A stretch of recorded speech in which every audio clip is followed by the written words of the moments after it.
terbang bersama dirimu saat kau tinggalkanku. Salahkan ku, salahkan aku bila aku bukanlah seperti aku yang dahulu.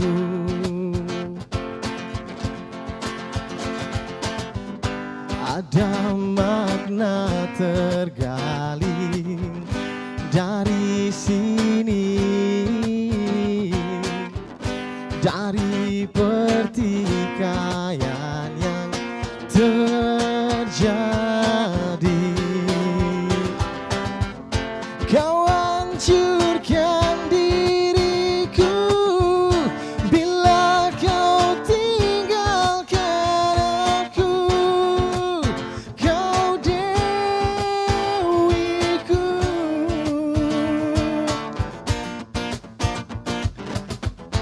kembalilah padaku, bawa separuh nafasku. Kau dewiku,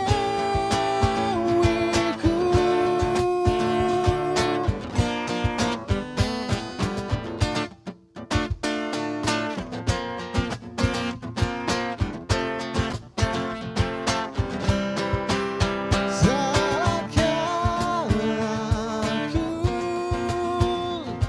bila aku bukanlah seperti aku yang dahulu.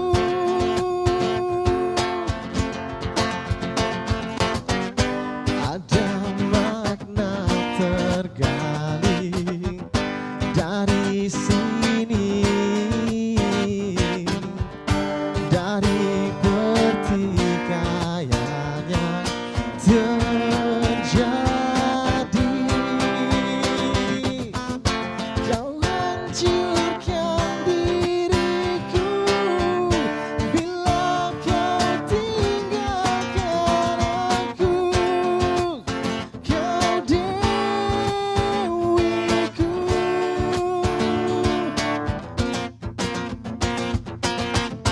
kembalilah padaku, bawa separuh nafasku.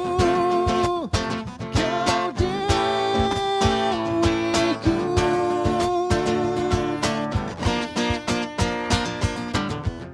kau hancurkan diriku bila kau tinggalkan aku. Kau dewiku,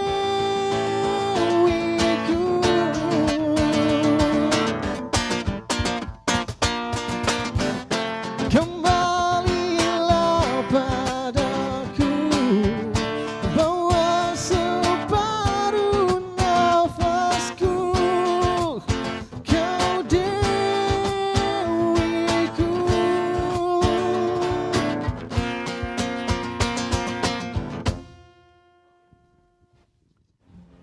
Halo Sobat Etalase, dimanapun Anda berada, kita jumpa lagi di Etalase edisi kali ini dengan tema Muda Bangun Literasi, tentunya dengan narasumber-narasumber yang luar biasa yang sudah kita hadirkan di studio TVRI NTT. Narasumber kita yang pertama ada Kekson Saluk. Kak Kekson Saluk ini salah satu laskar rempah ya, laskar jalur rempah, dan juga Kak Audia Doa, salah satu pendongeng di komunitas Bacarita Nusa Tenggara Timur. Nah, di Etalase ini 1 jam ke depan kita akan bercerita bersama Kak Kekson dan juga Kak Audia, cerita-cerita yang mereka akan share ke anak muda ya, khususnya di Nusa Tenggara Timur, yang tentunya menginspirasi juga untuk anak muda dimanapun Anda berada, sehingga mempunyai semangat yang sama dengan Kak Kekson dan Kak Audia untuk bangun literasi. Oke, mungkin kita perkenalan dulu ya Kak Kekson, mungkin banyak yang belum tahu juga Kak Kekson aktivitas sehari-harinya, atau mungkin ada juga yang tahu Kak Kekson ini juga salah satu jurnalis. Selain jurnalis, Kak Kekson bisa bercerita kegiatan belakangan ini apa? Siap. Baik, terima kasih Kakak Esther, host yang menurut saya paling cetar lah di TVRI NTT. Oh iya, terima kasih ya. Eh, saya perkenalkan diri, saya Kekson Saluk. Saya aktivitas kesehariannya setiap hari itu adalah wartawan di salah satu media cetak di Kota Kupang. Dan selain sebagai wartawan, kebetulan kemarin tahun 2020 saya ikut seleksi sebagai Laskar Rempa dari program Kementerian Pendidikan dan Kebudayaan. Terus setelah itu saya lulus dan saya dipercayakan menjadi koordinator Laskar Rempa Provinsi Nusa Tenggara Timur untuk tahun 2021 dan 2022. Kemudian pada tahun 2022 itu saya mengikuti pelayaran menjelajahi titik-titik jalur Rempa yang ada di Indonesia, startnya dari Surabaya sampai Surabaya kembali. Tetapi kebetulan waktu itu saya mendapat rute dari Surabaya sampai Makassar seperti itu ke Esther.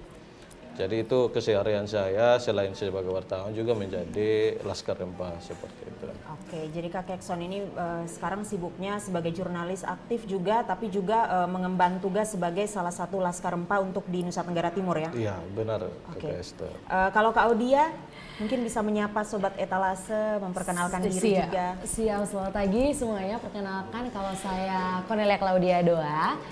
Saya aktivitasnya bekerja sebagai partnership officer di sebuah aplikasi galang dana yang ada di Indonesia. Terus kalau di Bacarita NTT saya adalah pendongengnya, salah satu pendongeng yang ada di Bacarita NTT. Oke, nah di Etalase kali ini Kak Kekson dan juga Kak Audia ini akan sharing bagaimana kegiatan mereka. Mungkin berbeda ya, kalau Kak Kekson ini membangun literasi untuk anak-anak sekolah, khususnya untuk pengetahuan terkait rempah-rempah yang ada di Indonesia ya. Siap. Kalau Kak Audia ini berbagi dengan adik-adik di Kota Kupang ya, khususnya ya, Saat ini ya, masih untuk berkaitan dengan dongeng, cerita rakyat NTT juga ada ya Kak. Juga ada. Intinya membangun minat mereka untuk membaca dan juga mendengar ya. Iya. Oke, Kak Kekson mungkin bisa diceritakan awal mula Kak Kekson tertarik nih untuk jalur rempah. Kalau di NTT sendiri kan jarang ya, maksudnya pengetahuan anak-anak muda sendiri untuk jalur rempah atau mungkin rempah-rempah itu sangat sedikit. Sedangkan Indonesia ini kan kita terkenal dari zaman dahulu bahwa kita kaya akan rempah. Iya. Nah, apa tuh yang membuat Kak Kekson akhirnya tertarik terus mendaftar di acara yang dibuat oleh Kemendikbud ya? Iya. Jadi cerita awalnya itu pada pertengahan 2020 waktu itu saya aktivitas seperti biasa sebagai wartawan waktu itu. Saya melakukan aktivitas liputan pagi, terus tiba-tiba siangnya saya dihubungi salah satu rekan menginformasikan bahwa ada perekrutan Laskar Rempa untuk kegiatan Muhibah Budaya Jalur Rempa gitu. Jadi waktu itu dengan spontan saya langsung mempersiapkan semua berkas yang dibutuhkan hari itu. Jadi hari itu juga kebetulan saya mendapat dukungan dari kantor. Jadi saya diberikan waktu bebas untuk menyiapkan bahan-bahan atau dokumen-dokumen yang dibutuhkan. Jadi hari itu saya menyiapkan semuanya, terus saya input dan puji Tuhan selesai input itu pas jam 11. Oke. Jam 11 malam itu yang dimana hari itu adalah hari terakhir juga penutupan perekrutan jalur rempah. Karena kita di NTT waktu itu kurangnya informasi sehingga banyak orang yang tidak tahu seperti itu. Setelah mengupload berkas semua, saya ya pasrah saja, entah lulus atau tidak, ya Yang itu penting urusan dicoba dulu kemudian. ya Yang waktu penting itu. mencoba dulu seperti itu. Waktu itu berarti sudah tahu yang Kak Kekson akan daftar ini kegiatannya seperti apa? Atau memang belum ada gambaran? Jujur, belum ada gambaran, hanya modal niat saja, nekat saja. Karena memang ya sudahlah, karena tidak, dan ketentuan paling utama waktu itu adalah umur. Di mana 24 ke bawah terus harus punya pengalaman organisasi. Ya saya merasa saya punya pengalaman itu dan saya merasa juga dari sisi umur saya cukup kok, masih bisa diakomodir. Jadi waktu itu saya daftar terus ya sudah dengan percaya diri, ya sudahlah pasrah, kalau lolos pun syukur, kalaupun tidak ya syukur aja, mungkin nanti coba di lain kesempatan lagi seperti itu. Tapi ya setelah itu tidak lama ya, kira-kira 1 bulan kemudian diumumkan lewat akun YouTube Jalur Rempah Dan puji Tuhan saya dinyatakan lolos seperti itu. Oke. Tapi untuk programnya seperti apa, jujur waktu itu saya belum tahu sama sekali.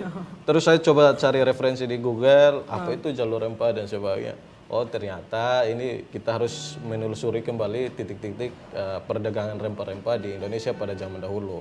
Sebagaimana yang sudah Kakak Esther sampaikan tadi, bahwa Indonesia pada zaman dulu itu terkenal sebagai bangsa yang kaya akan sumber daya alam, khususnya komoditi rempah-rempah. Sehingga kita menjelajahi kembali jalur-jalur perdagangan rempah-rempah pada zaman dulu yang mungkin hari ini sudah perlahan-lahan dilupakan kembali oleh kaum muda atau kaum milenial seperti itu, Kakak Esther. Begitu. Berarti Kak Kekson salah satu anak muda di Nusa Tenggara Timur atau ada beberapa juga yang akhirnya lolos seleksi menjadi Laskar Rempah? Oh iya, betul. Jadi waktu itu seleksinya terbuka dan jujur yang pesertanya itu banyak sekali, sampai 2000-an itu. Itu dari NTT? Tidak, untuk NTT mungkin ratusan, tapi secara keseluruhan se-Indonesia. Ini kan perekrutannya secara umum, dari semua provinsi wajib mengutus perwakilannya masing-masing. Satu provinsi itu 5 orang. Nah kita di NTT itu sekitar ratusan juga sih yang ikut tes seleksi waktu itu. Dan yang terpilih? Dan yang terpilih cuma 5 orang. Dan cuma puji 5 Tuhan adik Kekson lolos juga seperti itu. Kekson salah satu dari 5 orang itu ya? Iya begitu. Luar biasa sekali. Iya. Kalau Kak Audia, awal mula bergabung di komunitas Bacarita NTT untuk pendongeng tuh sejak kapan? Jadi gini Kak, sebenarnya beta tahu informasinya tuh malah dari beta punya teman. Dia bilang, ayo ketong daftar pelatihan mendongeng. Dia bilang kayak gitu. Terus beta kayak, hah? Yakin mau kok? Terus soalnya kan ketong sebelumnya belum pernah terlibat dalam kegiatan-kegiatan seperti itu. Tapi karena kebetulan beta juga baru datang dari Jawa setelah sekian lama hidup di Jawa. Jadi kayak, mau dong daftar untuk tambah-tambah teman gitu. Akhirnya itu diseleksi ketat juga Kak, tapi soalnya ketat Kak Kekson tentunya, soalnya sampai ribuan sih Kak yang daftar. Jadi ada berapa puluhan orang kayak gitu, yang 80 atau berapa puluh gitu daftar. Terus diterimanya tuh ada sekitar 24-an orang. Kami juga tidak ada bayangan ini pelatihannya mau tentang apa dan seperti apa, karena awalnya tuh berpikir kayak ya sudah mendongeng tuh paling kayak membacakan cerita saja kayak gitu, atau kayak ya sudah ya biasa-biasa kayak bercerita pada umumnya. Tapi ternyata selama dapat pelatihan, selama ikut pelatihan tuh kayak oh tidak semudah itu, karena kita harus mengatur nafas, mengatur ekspresi, penghayatan, intonasi kayak gitu. Terus belajar tentang bagaimana kalau misalkan kita mendongeng ke orang-orang kayak gitu, mereka mau tertarik dengan dongeng yang atau cerita yang kami bawakan, dan ternyata itu tidak mudah begitu. Dan ternyata setelah ikut pelatihan jadi tertarik dan mau mendalami dunia ini gitu. Jadi ketika awal juga sama kayak Kekson ya, belum tahu apa itu Bacarita sendiri seperti apa, tapi akhirnya ketika terjun mendalami dan suka ya. Suka, betul. Oke. Kalau Kak Kekson, jalur rempah ini kan proses berlayarnya sudah selesai ya? Iya. Nah, ketika proses berlayarnya selesai, sekarang apa yang Kak Kekson buat? Mungkin khususnya untuk anak-anak muda, atau mungkin ada membuat suatu proyek di Kota Kupang atau mungkin di NTT? Siap. Jadi ini kan sesuai tema yang Kakak Esther berikan ya. Kita bicara literasi. Dalam kegiatan Wibawa Budaya Jalur Rempah itu kemarin juga kita cuma bukan sekedar hanya ikut berlayar menggunakan KRI Dewa Ruci yang merupakan salah satu kapal legendaris di Indonesia yang hari ini terkenal di mana-mana, dan kapal mau dibilang kapal legendaris yang tertua lah di Indonesia. Ini tidak sembarang orang naik ke situ. Bahkan anggota-anggota TNI AL pun tidak semua naik ke situ. Jadi kita bersyukur punya kesempatan untuk naik KRI Dewa Ruci. Terus dalam perjalanan itu kita diminta untuk menulis kembali kisah-kisah perdagangan rempah-rempah di Indonesia. Jadi makanya itu mungkin pertimbangan salah satunya saya wartawan. Jadi sudah jago ya menulis. Jadi diakomodir atau lolos lah seleksi waktu itu. Jadi mulai dari keberangkatan dari Kupang sampai kembali ke Kupang, semuanya saya narasikan secara baik. Dan saya tulis, puji Tuhan, saya diterbitkan semuanya di media yang saya tempat bekerja, dalam hal ini Victory News ya. Tidak apa-apa tuh saya sebut nama media. Nama media saya seperti itu. Jadi dari awal berlayar itu Kekson sudah harus menulis sejarah rempah yang Kekson tahu. Iya. Jadi kita harus memang diminta untuk menulis semua karena dalam proses perdagangan rempah-rempah pada zaman dulu itu tentunya terjadi alkulturasi budaya Iya. seperti itu, sehingga kita harus menulis semuanya itu yang berkaitan dengan budaya. Nah, selama ini pun saya aktif menulis berita-berita yang tentang budaya seperti itu, sehingga ya secara umum ya saya sudah mengerti juga teknis penulisannya seperti apa seperti itu. Jadi waktu itu semenjak berangkat, bahkan awal sebelum berangkat saya sudah menulis. Misalnya saya ketemu gubernur, saya izin, saya pamit harus berangkat, kita tulis semuanya, pesan-pesan dari Pak Gubernur seperti apa kita tulis, dan bukan saja literasinya kita tulis dan diterbitkan di media cetak, tidak, tetapi kita diminta untuk menulis semuanya, semua kisah perjalanan dan semua kisah perdagangan pada masa lampau itu dipublikasikan dalam akun media sosial masing-masing, dalam hal ini kayak Facebook, Instagram, Twitter, seperti itu. Lebih menjangkau ya, Iya, bukan hanya dari media cetak tapi juga sosial media digunakan. Iya, seperti itu Kakak Esther. Oke. Terus Kak Kekson kalau selama berapa tahun nih sebagai Laskar Rempah? 1 tahun? Ya sebenarnya 1 tahun, tetapi karena kemarin COVID sehingga diperpanjang sampai tahun 2022. Oh ya. Tetap Selama menjadi menjadi salah satu Laskar Rempah yang ada di Nusa Tenggara Timur. Kalau Kekson melihat sendiri di NTT ini banyak tidak sih anak-anak muda atau mungkin bukan anak muda saja lah, mungkin orang-orang lebih tua dari kita aware tidak sih dengan rempah-rempah yang ada di Nusa Tenggara Timur khususnya? Karena kan sepertinya jarang ya orang berbicara soal rempah. Nah ini saya rasa keliru ya ketika kalau kita menyampaikan bahwa masyarakat di NTT itu tidak peduli dengan kehidupan dengan rempah-rempah atau dia tidak merasakan manfaat rempah-rempah. Sebenarnya sederhana sih Kakak Esther. Bicara rempah-rempah ini kita bicara kehidupan. Karena kehidupan kita tidak terlepas dari peran pentingnya rempah-rempah. Misalnya makan minum kita tiap hari pasti ada bumbu-bumbunya. Nah bumbu-bumbu itu apa? Itu adalah komoditi-komoditi rempah. Misalnya serai, jahe, lengkuas, kunyit. Itu kan rempah-rempah. Sehingga menurut saya kalau kita hidup tanpa rempah-rempah itu kayak hidup tanpa cinta lah begitu Kakak Esther.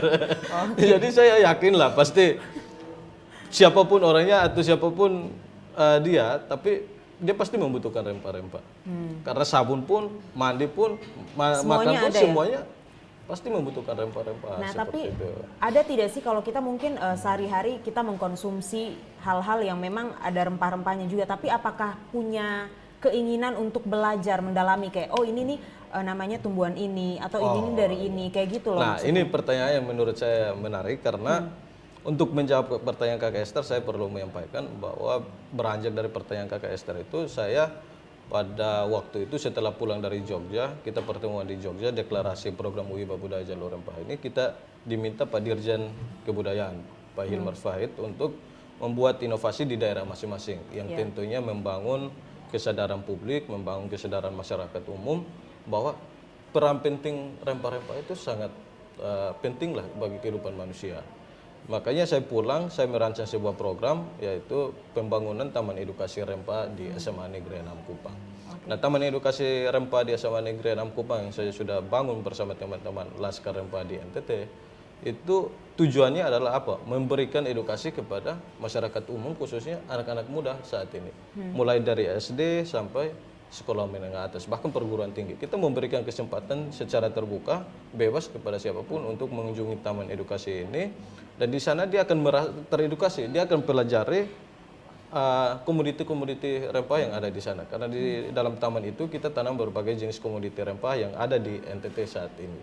Misalnya serai, lengkuas, jahe, kopi, cengkeh, dan sebagainya kita tanam di sana.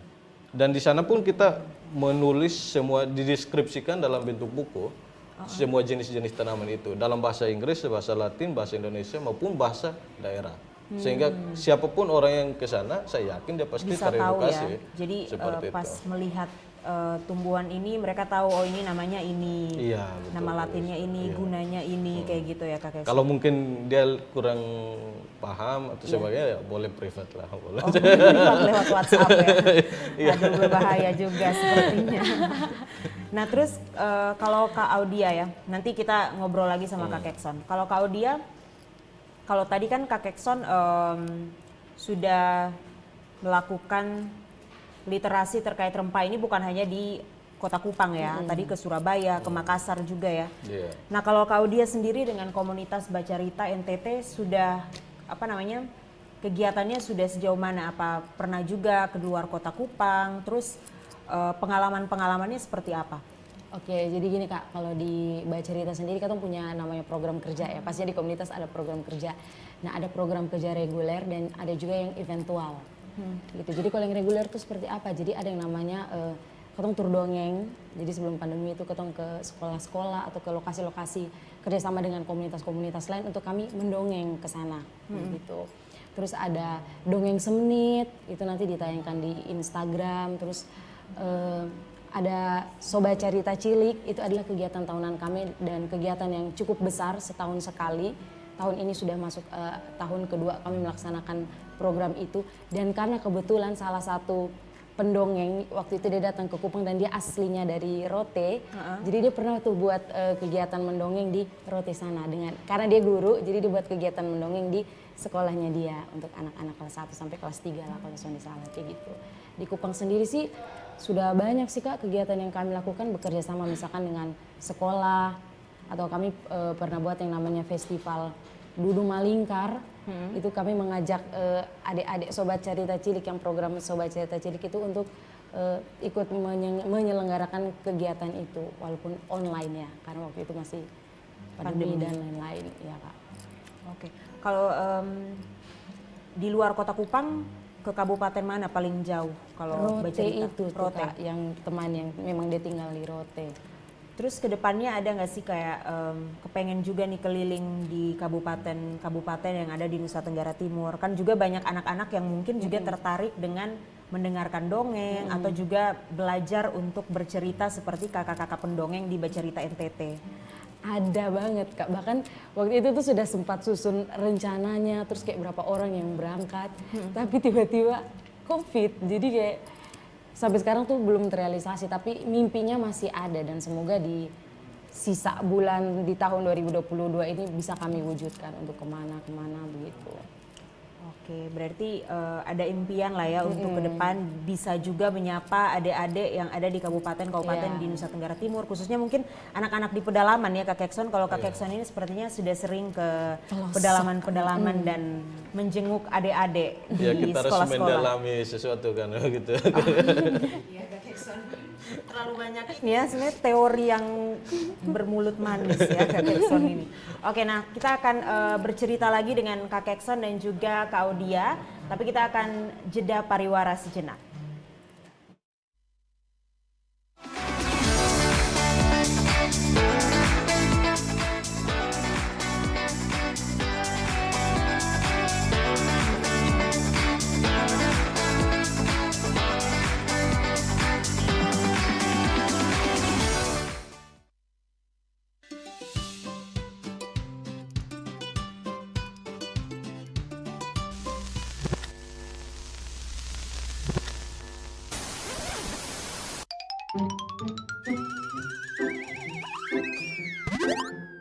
Halo Sobat Digital, aku Modi. Nggak asik kan nonton TV bersemut kayak gini? Ayo segera beralih ke TV digital. Bagaimana ya kalau TV kita belum TV digital? Segera pasang set-top box ke TV analogmu. Yuk coba lihat sekarang. Gambarnya lebih bersih, suaranya lebih jernih, yang pasti canggih dan banyak programnya.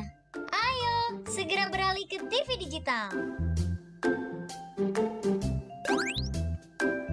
Bersih, jernih, canggih.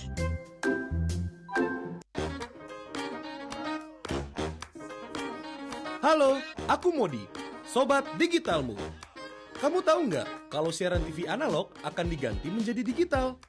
Untuk beralih ke siaran TV digital, kamu hanya perlu menginstal set-top box tanpa membayar iuran bulanan. Siaran TV digital membuat gambar televisimu lebih bersih, lebih jernih, dan lebih canggih teknologinya. Ayo, segera bermigrasi ke siaran TV digital. Bersih gambarnya, jernih suaranya, canggih teknologinya.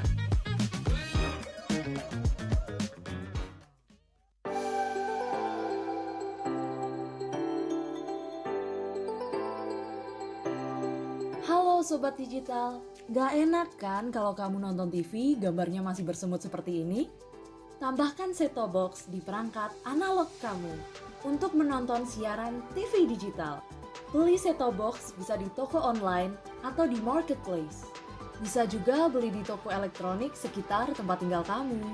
Cara pemasangan set-top box agar perangkat analog kamu dapat menangkap siaran TV digital berikut caranya. Sambungkan kabel RCA berwarna kuning, merah, dan putih sesuai warnanya pada set-top box juga pada perangkat analog kamu. Sambungkan juga kabel antena UHF kamu ke set-top box. Lalu sambung kabel power set-top box pada sumber listrik. Nyalakan set-top box menggunakan remote. Pilih menu AV pada perangkat analog kamu. Saat muncul menu panduan instalasi, pilih channel search atau pencarian siaran. Tunggu prosesnya sampai selesai ya.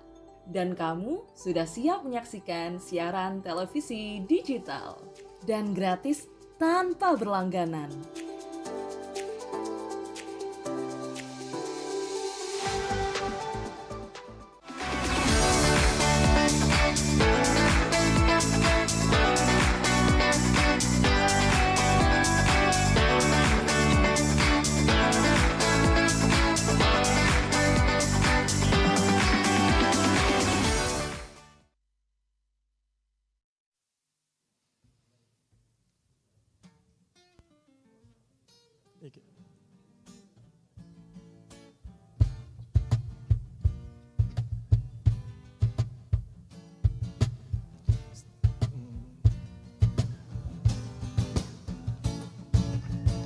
Saat ku tenggelam dalam sendu, waktu pun enggan untuk berlalu. Ku berjanji untuk menutup pintu hatiku, entah untuk siapapun itu. Semakin ku lihat masa lalu, semakin hatiku tak menentu. Tetapi satu sinar terangi jiwaku saat ku melihat senyummu. Dan kau hadir merubah segalanya menjadi lebih indah.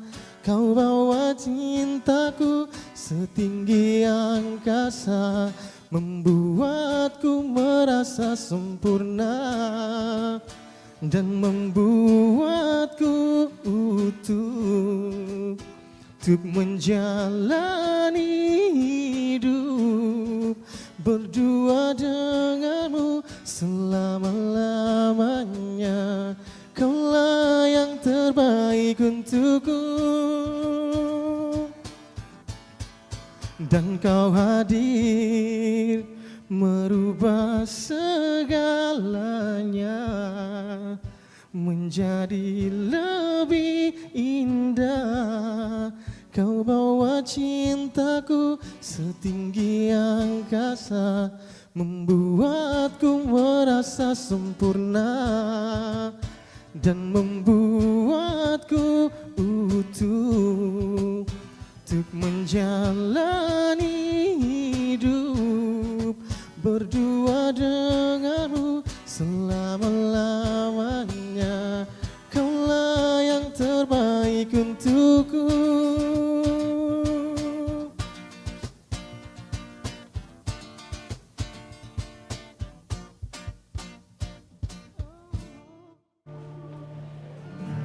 Terima kasih Anda masih menyaksikan Etalase di TVRI NTT dengan tema Muda Bangun Literasi bersama Kak Kekson dan juga Kak Audia. Tadi 30 menit kita sudah sharing dari Kak Kekson, dari Kak Audia juga pengalamannya sebagai Laskar Rempah dan juga pendongeng di Bacarita NTT. Nah, kita mau nanya lagi nih, selama menjalankan kegiatan. Kalau Kak Kekson sebagai Laskar Rempa, Kak Audia sebagai pendongeng di Bacarita NTT, pasti pernah ya menemui kendala ya dalam mungkin melakukan edukasi ke siswa-siswi, atau mungkin kalau Kak Audia juga bagaimana menghandle anak-anak ya dalam melakukan dongeng dan juga bercerita. Seperti apa Kak Kekson melihat tantangan itu, mungkin kendala-kendala itu bagaimana? Siap. Jadi pengalaman saya sebagai Laskar Rempa NTT atau Laskar Rempa RI yang perwakilan NTT, tentu yang pertama saya kan kerja, sehingga saya harus membagi waktu sedemikian rupa supaya artinya kegiatan jalur Rempa dan kegiatan kantor tidak tercampur aduk lah gitu. Yeah. Tetapi semuanya dua-duanya bisa berjalan lancar. Nah itu yang mungkin tantangan pertama. Yang kedua adalah bagaimana saya harus menyiapkan materi untuk kantor dan menyiapkan materi untuk Laskar Rempa, untuk program jalur Rempa seperti itu. Tapi puji Tuhan semuanya itu saya handle secara baik dan saya mendapat dukungan penuh dari kantor, dari pimpinan di kantor, sehingga saya diberikan waktu, kesempatan juga untuk kalau memang ada sesuatu atau misalnya kayak kegiatan pengabdian di ND waktu itu, di Bogor waktu itu, saya diberikan izin untuk cuti saja. Jadi sampai hari ini saya sudah utang cuti untuk 4 tahun ke depan seperti itu, Kak Esther. Tapi puji Tuhan semuanya dapat berjalan lancar dan baik. Tetapi soal untuk mengedukasi anak-anak muda atau siswa-siswi, tentunya itu juga berurusan sama waktu. Ya. Karena saya aktivitasnya seharian sebagai wartawan, tentunya waktunya juga cukup tersita ya untuk mau harus turun ke sekolah-sekolah untuk memberikan edukasi kepada anak-anak muda, khususnya anak SMA, SMK di NTT itu tentang potensi rempa-rempa yang ada di NTT dan tentang apa manfaat dari rempa-rempa itu. Tentunya memang waktunya yang menjadi masalah. Tapi puji Tuhan saya setiap hari Sabtu, Minggu diajak Kepala Dinas Pendidikan dan Kebudayaan NTT. Pada kesempatan ini mungkin saya ucapkan terima kasih juga kepada Pak Kadis, Pak Linus Lusi yang selalu mendukung saya juga, sehingga setiap Sabtu itu saya dibolehkan untuk ikut kunjungan kerja Pak Kadis ke pelosok-pelosok daerah, sehingga di sana panggungnya itu saya diberikan kesempatan, diberikan panggung untuk memberikan edukasi kepada siswa-siswi. Dan jauh menurut saya lebih tepat dibanding kalau saya di Kota Kupang, karena saya langsung turun menemui siswa-siswi yang ada di pelosok-pelosok daerah. Dan di sana kita memberikan edukasi dan menurut saya lebih tepat sasaran sih. Seperti itu Kakak Esther. Sehingga apalagi potensi kita di NTT ini yang sangat kaya akan sumber daya alam juga, tentunya menurut saya ketika saya turun memberikan edukasi, bahkan setelah saya omong Pak Kadis langsung masuk. Anak-anak siswa-siswi harus tanam rempa-rempa di rumah maupun di sekolah. Karena rempa-rempa itu selain bermanfaat dalam kehidupan kita juga bermanfaat untuk ekonomi keluarga. Ya. Jadi misalnya kayak jahe, lengkuas, serai itu ditanam dalam skala jumlah yang besar, maka tentunya bernilai ekonomis ketika dijual nanti. Sehingga kalau sudah dijual berarti bermanfaat bagi siswa-siswi itu. Jadi mereka tidak perlu minta uang dari orang tua lagi, tetapi mereka bisa menggunakan uang itu untuk membayar uang sekolahnya mereka. Seperti itu Kakak Esther. Berarti Kak Kekson ini sudah mendatangi berbagai daerah ya di kabupaten, khususnya mungkin di daratan timur ini hampir semua Kak Kekson sudah datangi ya? Iya, kalau di daratan timur mungkin di kawasan Atambua saja yang belum. Yang belum, tapi pasti dalam waktu dekat akan terjangkau ya? Semoga Kakak Esther. Oke, berarti anak-anak di pelosok ini juga tersentuh dengan program rempah yang Kak Kekson punya, sehingga mereka juga bisa mendapatkan informasi, bisa mendapatkan hal-hal yang menarik ya, karena kan kalau di kota mungkin kita bisa mengaksesnya lewat gadget. Kalau di daerah kan mereka punya keterbatasan ya. Jadi kalau misalnya ada seperti Kak Kekson ini salah satu Laskar Rempah yang turun ke daerah langsung bercerita kepada mereka, juga lebih sepertinya lebih menyentuh dan mereka pasti lebih senang juga karena ada kepedulian dari kota mau datang berbagi informasi dan juga hal-hal yang berguna. Nah, kalau Kak Audia sendiri selama menjadi pendongeng di Bacarita NTT, ada tidak sih menemui mungkin pengalaman-pengalaman yang agak sulit mungkin membagi waktu, karena Kak Audia juga bekerja di salah satu platform digital ya? Ya. Kalau saya itu lebih kepada sebenarnya Kak, tantangan mendongeng untuk anak usia 3 sampai 9 dan 9 ke 12 ke atas itu tuh sangat berbeda gitu. Jadi pernah pada suatu waktu kami diminta untuk mengisi acara trauma healing gitu pasca seroja lah di gereja Maranatha waktu itu. Jadi di Amanuban atau mana gitu, pokoknya dekat-dekat situ lah. Nah, terus anak-anak itu sudah dibagi per kategori nih. Kebetulan waktu itu saya dapat di bagian anak yang 3 tahun sampai 7 tahun. Itu tuh lebih enak karena kan kalau mendongeng itu pakai ekspresi ya. Selamat pagi adik-adik. Terus kalau ada hewan kita haum kayak gitu-gitu. Itu tuh mereka senang, tertarik. Tapi ketika kita mendongeng ke anak-anak kayak umur 12 ke atas itu mereka kayak kakak bikin. Jadi kita kayak mama ini kemana Itu sih? pressure-nya lebih ya? Itu pressure-nya lebih Kak. Terus apalagi pada saat mendongeng kita diganggu kayak gitu. Nah, ribut, terus kayak susah untuk mendapatkan attention mereka. Nah, itu tantangan betul untuk kita berpikir cepat. Berarti ini saya harus mengubah metode bercerita saya. Untuk anak usia 12 tahun ke atas itu bagusnya berarti sambung cerita. Jadi bukan kita yang menjadi center of attention, tapi kita semua yang menjadi bagian dari dongeng itu. Jadi kita kasih pancingannya, terus itu nanti satu persatu yang akan ikut sambung cerita. Begitu kayak tantangannya sih. Dan itu gimana responnya mereka pasca seroja lagi itu? Gimana sih mereka merespon kehadiran komunitas bercerita NTT yang datang? Itu tuh sebenarnya juga tantangan Kak, karena kami diminta untuk menjadi bagian dari trauma healing, tapi tidak boleh menyentuh si kata seroja itu kan Kak. Iya. Jadi bagaimana kita bisa bercerita, membuat mereka senang dan melupakan seroja itu. Jadi ya kami bercerita tentang hal-hal yang menyenangkan dan ada nilai-nilai edukasi di dalamnya supaya kalau misalnya seroja terjadi mereka tahu apa yang terjadi, tetapi kami tidak menyebutkan kata seroja di dalam cerita kami. Kayak Oke, gitu. itu tantangan juga ya. Tantangan Kak, karena baru tahu di saat itu. Pas datang baru di briefing terus kayak oh ya sudah akhirnya kita diminta untuk berpikir cepat gitu Kak. Oke, kalau Kak Odia, kalau Kak Kekson kan selama ke Surabaya sama ke Makassar itu juga kan mendapatkan pendidikan ya dari Kemendikbud, iya nggak sih? Iya, betul. Nah kalau Kak Odia, kalau di komunitas Bacarita NTT juga ada pelatihan-pelatihannya nggak sih? Maksudnya kan itu tentunya butuh teknik, tidak semua orang pandai untuk bercerita, apalagi bagaimana menghandle anak-anak, harus sabar. Nah kalau di komunitas Bacarita memang ada pelatihan-pelatihan semacam itu nggak sih? Nah kalau Bacarita ini kan sebenarnya juga lahir karena setelah ada pelatihan mendongeng dari salah satu pendongeng nasional namanya Rona Mentari. Jadi dia kasih pelatihan intensif kepada kami para peserta calon pendongeng waktu itu 3 hari atau 4 hari. Nah setelah itu akhirnya kami buat kayak festival kecil di salah satu mall yang ada di Kupang. Terus ya sudah dari situ kita bisa terbentuk dan dalam perjalanannya juga tidak ada pelatihan rutin sebenarnya, tapi misalkan ketika kami butuh, kami akan sharing bersama, jadi di antara kami atau mengundang Kak Rona Mentari itu tuh via daring kayak gitu Kak.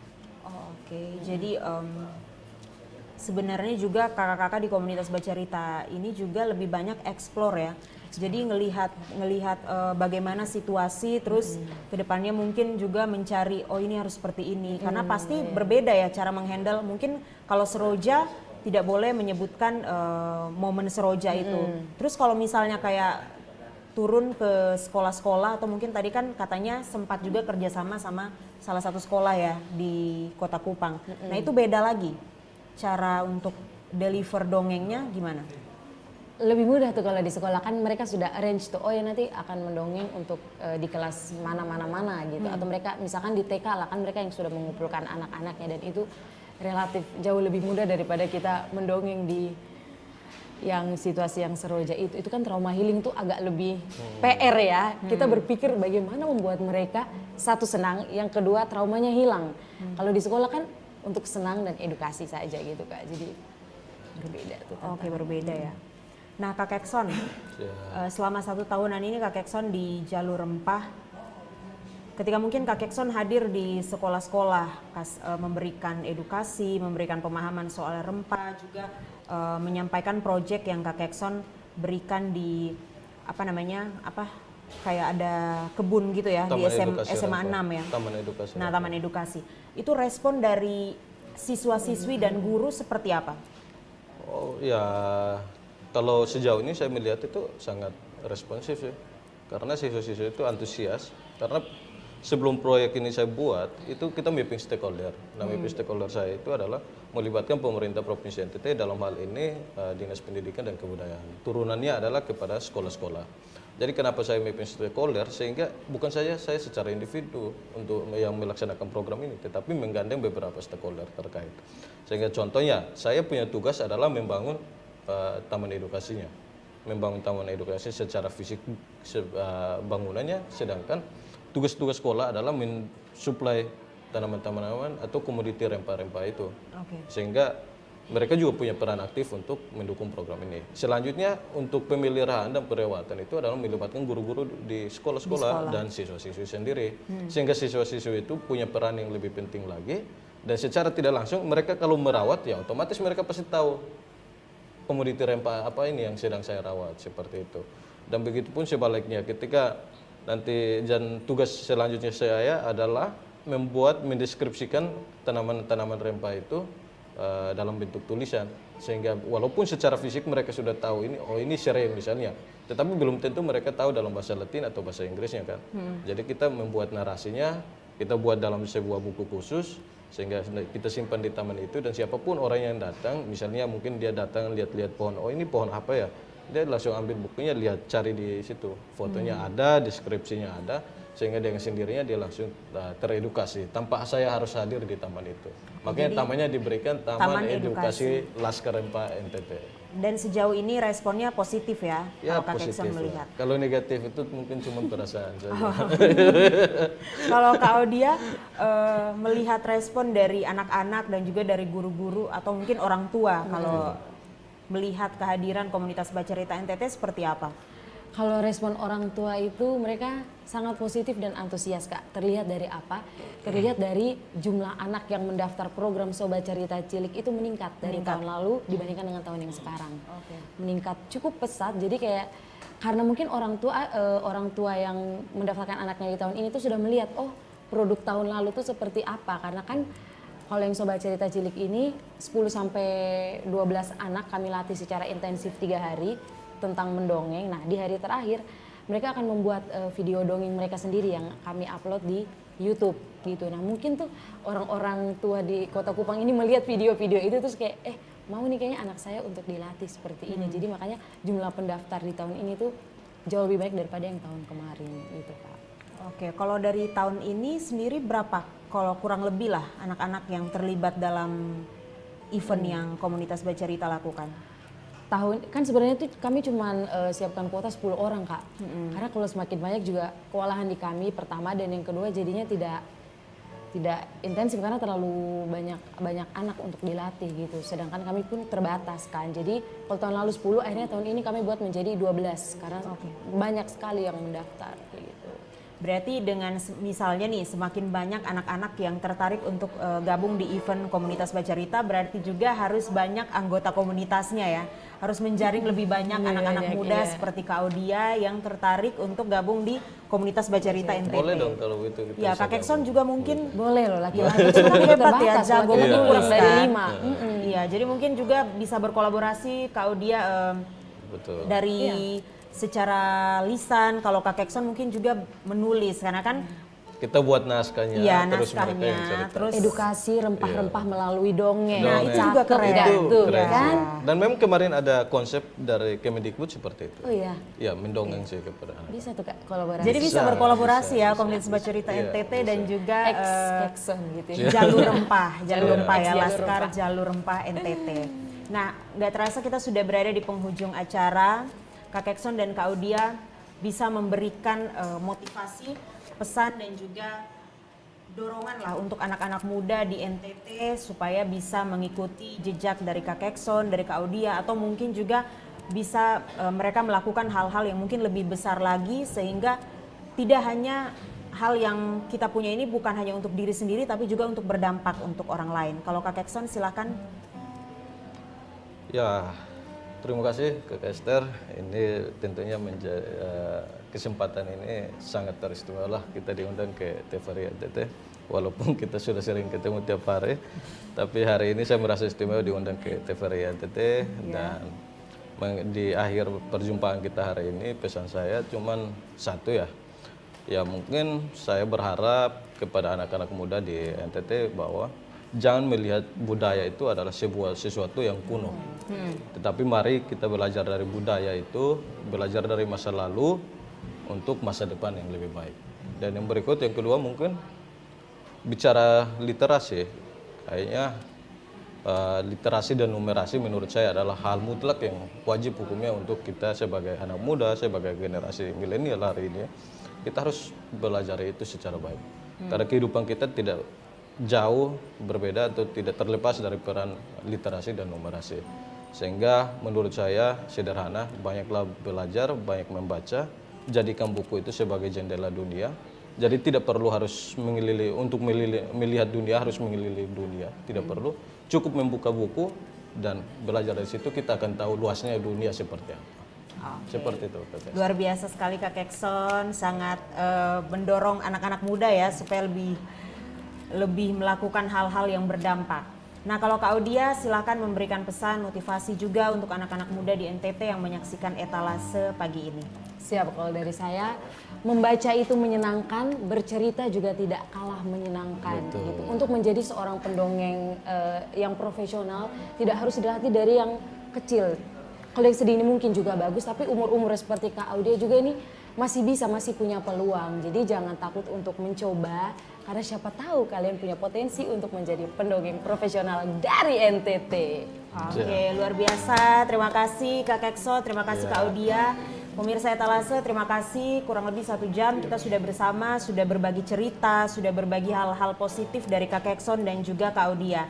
Semoga dengan etalase hari ini bisa juga membangun semangat anak-anak muda di NTT untuk membangun literasi. Mungkin bisa juga dari jalur rempah, bisa juga dari mendongeng, atau mungkin hal-hal luar biasa yang berdampak untuk Nusa Tenggara Timur. Terima kasih, sampai jumpa di etalase edisi berikutnya.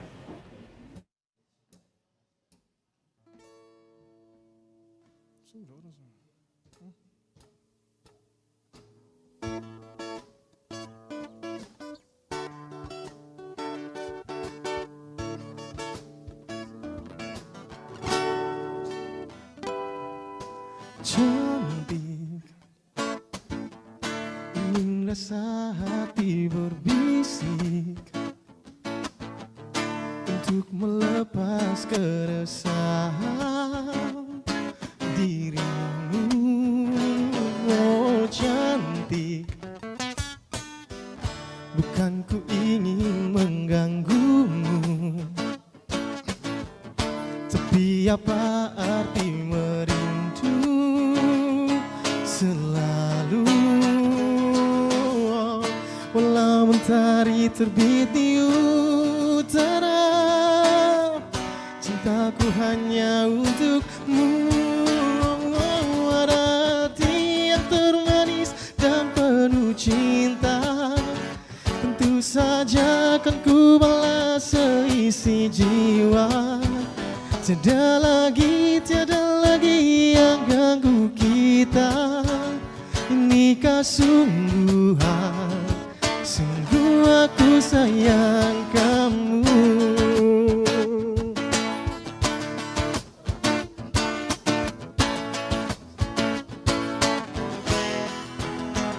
Ada hati yang termanis dan penuh cinta, tentu saja akan ku balas seisi jiwa.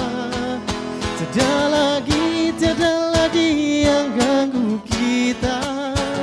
Ini kesungguhan, sungguh aku sayang. Ada hati yang termanis dan penuh cinta, tentu saja akan ku balas seisi jiwa. Tiada lagi yang ganggu kita. Ini kesungguhan,